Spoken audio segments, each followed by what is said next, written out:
Welcome back for another review on the Good Apple Games channel. I'm Neil. I'm Aubrey. And we are very excited to talk about the White Castle Duel.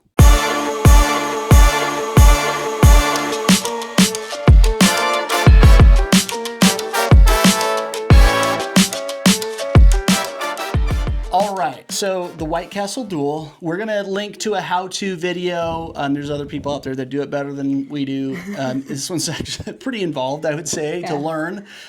So we're not going to do a how-to, but let's just dive right in to our initial thoughts. So what do you think of the White Castle Duel? It was incredibly intimidating when you set it up, but once I learned how to play it, well, we've played it multiple times in the past week and a half, so that speaks to how much we like it. Yes, and I will say for anyone that's played the original White Castle game, you have Which I haven't. Yeah. So Aubrey has not played the White Castle.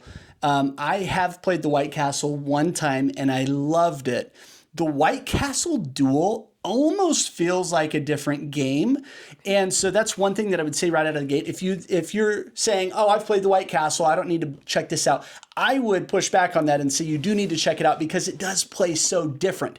There's no dice in this one like the original White Castle. There's these cool little pegs where you have to put them out and you can only have one of each color on each space, and then you pull them back, so there's that really unique mechanic. So again, just right out the gate, it is very different than the original, and I definitely think merits checking out on that regard. I didn't realize it was different from the original. Yes. Okay. Yeah. Interesting. We'll play the White Castle sometime, and you'll be like, whoa, this is totally different. But so what do we like about the White Castle Duel? We'll start with that. Right out of the gate, this is a very strategic, satisfying game.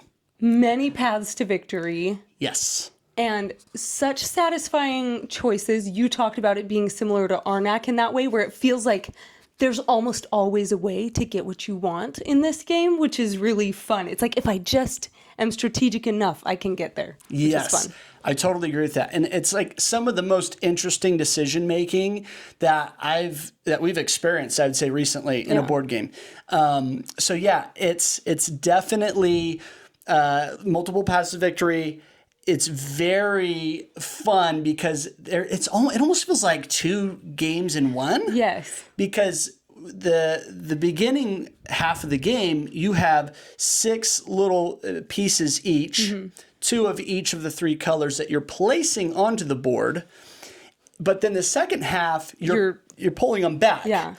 And so it really feels interesting in that regard. Like the first half feels a little cozier, but then the second half it feels like super tight and a little more intense. Would you agree with that? And it builds in drama where if you've built your engine properly and stuff like that, as you're pulling these pieces back, it's all multiplying and you're getting more and more. And so that's also really fun. Yeah, because you're building out your lantern spaces, which are the 3 different colors. And so you're placing cards that get you resources and bonuses there. And if you do that well, you can strategically take back the totems to get these really satisfying runs. And then you're activating your engine and then taking the double action on either side of the piece. So it's really, really tight, really fun, very strategic. Little bit of an analysis paralysis, I would say, if you're not careful. So you got to watch for that. But yeah, what else do you like about it? The replayability is, I mean, it's been a totally different game every time we've played it, where this most recent time we both messed up near the beginning and it just felt like we were both fighting for our lives like the whole game. And then I made a fatal mistake and lost.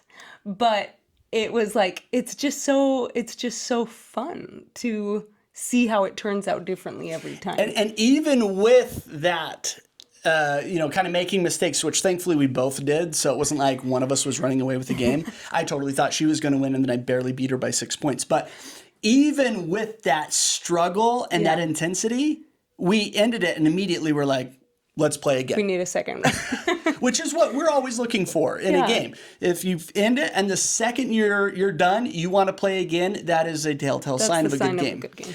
Yeah. It's very very strategic, very interesting decisions, very fun theme. We love Japan. We went to Japan as a family. There will always be a special place in our hearts for a theme that way. So yeah, the components are great. I love the little wood pieces. Yep.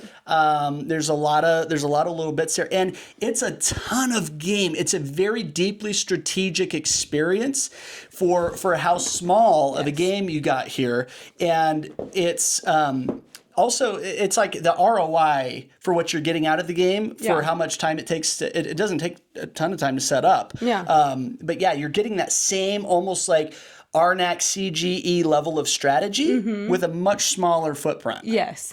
So that's a huge bonus as well. What's the meh for us? There's a few things that might deter a few people from liking this game. I would say the first one is it's just kind of intimidating. That first time pulling it out of the box. The iconography is kind of overwhelming. It's like, what's going on here? Because there is just something everywhere on the board. Yeah, and it's pretty, it does take, I would say it takes a full game to actually realize what you're doing. It's not until the end of that first game that you're like, okay, let's play again. Now I know how to play.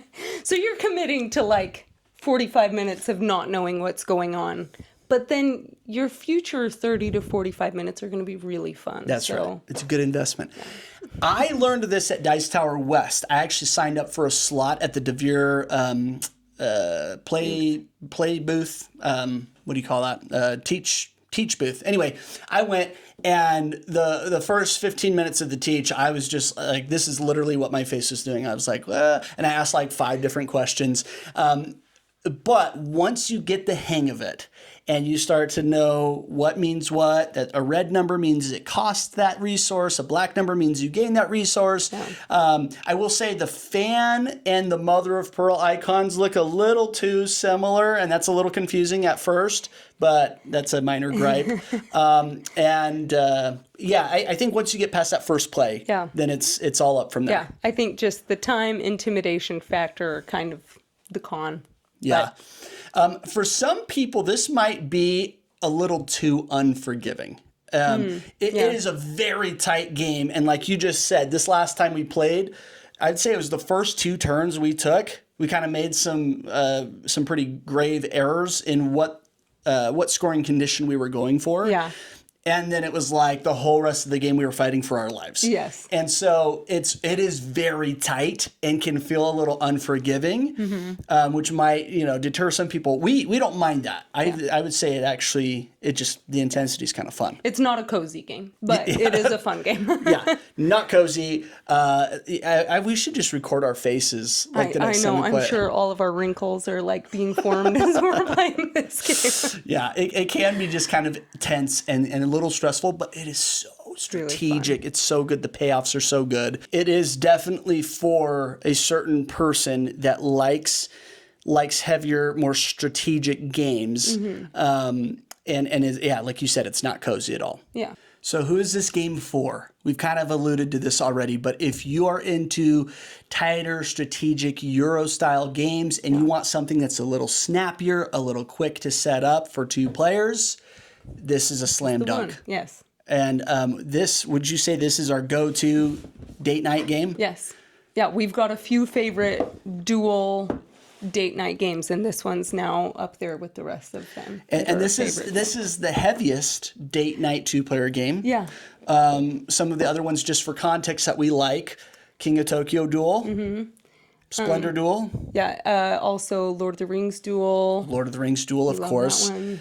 That was probably the heaviest one. Yeah. And now this is the heaviest one. Yeah. Anyway, we love this game. It's really fun. It's so good. Our competitive side comes out a lot during this game, which is fun. We definitely have running scores in our Board Game Stats app. It is currently 2-1, so there's definitely going to be some more. We'll see if we can even that out in the near future. All right, so for our score, Good Apple Games score, this one's preachified. We're going to tell people about this. We're going to Tell the couples. Yeah, for everyone that likes strategic, more heavier but snappier games, this is a no-brainer, and we will absolutely be encouraging everyone to get the White Castle Duel. Don't let it intimidate you. Get through that first game, watch some good tutorials. We'll link to a few that we like, and get into it, because this will be a good one. This will be a go-to for you. It's fun. Okay. Well, thanks for joining us today on this review of the White Castle Duel. It was so fun to be joined by my other half, Abria. So fun to be here. Thanks. There's plenty more board gaming content coming up, so stay tuned, like, subscribe, and follow for more. And if you're not following us on Instagram, make sure to head over there. We got a lot of traction with the channel. So until next time, Unplug and play it up.